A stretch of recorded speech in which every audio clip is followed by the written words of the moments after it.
அன்பார்ந்த முருக பக்தர்களை வணக்கம். நான் ஜெயம் கோபி.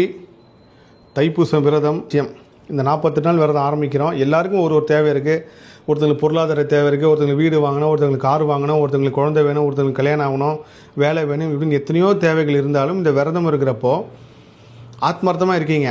இந்த 48 நாளில் தவிர்க்கவே முடியாத விஷயமா இந்த விஷயம் வந்து நிற்கும். என்னென்னா, நீங்கள் கரெக்டாக விரதம் ஆரம்பித்து 1வது நாளோ இல்லை 3வது நாளோ இல்லை 7வது நாளோ கண்டிப்பாக உங்களுக்கு ஒரு பெரிய டென்ஷன் வரும். வீட்டில் இருக்கிறவங்க வந்து என்ன முருகனை கும்பிட்டு இப்படி உன்னை என்ன கொடுத்துட்டாரு, முருகன் பேரை சொல்லி ஏமாத்திரியா அப்படின்னு சொல்லி அவமானப்படுத்தலாம்.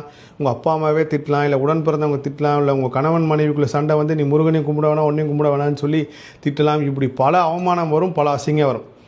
இது எல்லாமே இறைவன் உங்கள் கர்மாவை மாற்றுறதுக்கு உண்டான விஷயமாக செய்கிறான்றதை மட்டும் உணருங்க. ஏன்னா சாயங்காலம் இன்றைக்கி இந்த நேர்காணல் எடுக்கும் போது வடப்பள்ளி கோயில் எனக்கு ஒரு விஷயத்தை உணர்த்தினார். அவரோட பக்தி பாருங்கள், அவர் எந்த அளவுக்கு முருகரை புரிஞ்சு வச்சுருக்காரு. நான் ஒரு இடத்துல போய் ஒரு 5 மணி நேரம் மாட்டிக்கிறேன், அந்த 5 மணி நேரம் என்னால் வந்து பல கொடுமைகளை அனுபவிக்கிறேன். அப்படின்றப்போ என் முருகன் என்னை எங்கேயோ காப்பாற்றி உட்கார வச்சுருக்காரு சேஃபாக. ஒருவேளை நான் வெளியில் போயிருந்தால் விபத்து ஏற்பட்டிருக்கலாம், இல்லை எங்கேயாவது ஒரு இடத்துல வந்து இப்போ நீங்கள் கோயிலுக்கு போகிறீங்க, கோயிலுக்கு போகும்போது ஏதோ ஒரு தடங்கள் வருதுன்னா கூட ஒரு நல்லதுன்னு நினச்சிங்க. அதை மீறி முருகர்கிட்ட உத்தரவை கேட்டு, முருகா நான் வர முருகா என்னை எந்த தடங்கள் இல்லாமல் கூட்டு வந்து சேரு முருகா அப்படின்னு கேட்கணுமே தவிர, ஐயோ கோயிலுக்கு போகும்போது இப்படி ஆயிடுச்சேன்னு சொல்லி நம்மளே பழியை போட்டுக்கிட்டு அது ஒரு பெரிய சண்டையாகி பார்க்கக்கூடாது. ஸோ இந்த 48 நாள் அவர் ஒரு ஊழ்வினை கர்மம் எப்படி எதிர்வினை வரும். இயற்கையை வந்து உங்களை அவ்வளோ சீக்கிரம் இருக்கவே கூடாது. நீங்கள் அனுபவிக்கின்ற துன்பத்தை அனுபவிச்சு தான் ஆகணுன்றது இயற்கையோட நியதி.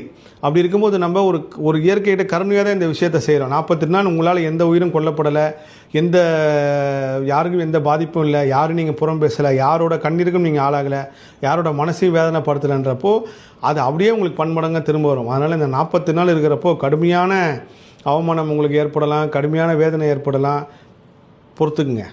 பொறுத்துங்க. கண்டிப்பாக கண்தான் தருவார் எதிர்காலம்ன்றதை நம்பி பொறுத்துக்கிட்டிங்கன்னா நிச்சயமாக வந்து ஒரு அற்புதம் அதிர்ஷ்டத்தை உணர்வீங்க. தைப்பூசம் முடிகிறப்போ இந்த வருஷம் தைப்பூசம் விரதம் எல்லாருக்கும் என் மனமார்ந்த வாழ்த்துக்கள். இந்த காணொளி உங்கள்கிட்ட சேர்றப்போ கண்டிப்பாக உங்களோட எல்லா சந்தேகங்களுக்கும் பதில் இருக்குன்னு நினைக்கிறேன். அதுவும் இல்லாமல் கண்டிப்பாக நான் அடுத்த காணொலியும் பதிவு பண்ணுறேன். இதில் சொல்லாத ஒரு விஷயம் இல்லை, இதில் இல்லாத சந்தேகங்களுக்கு உண்டான கேள்விகள் இருந்தால் நீங்கள் பதிவு செய்யுங்க. நான் கண்டிப்பாக அடுத்தடுத்த காணொலியில் பதிவு செய்கிறேன். எல்லா புகழும் முருகனுக்கே. நன்றி.